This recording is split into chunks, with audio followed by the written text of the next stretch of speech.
Shri Thomas Kavalam രചിച്ച കവിത ദുരന്തം. ആവിഷ്കാരം ജോർജ് ചെറിയാൻ.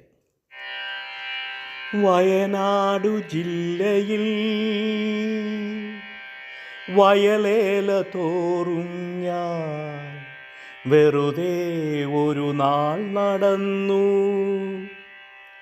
വയനാടു ജില്ലയിൽ വയലേല തോറും ഞാൻ വെറുതെ ഒരു നാൾ നടന്നു.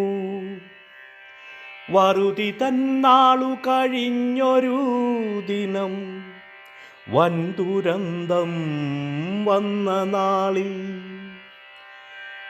വറുതി തന്നാളു കഴിഞ്ഞൊരു ദിനം വൻദുരന്തം വന്ന നാളിൽ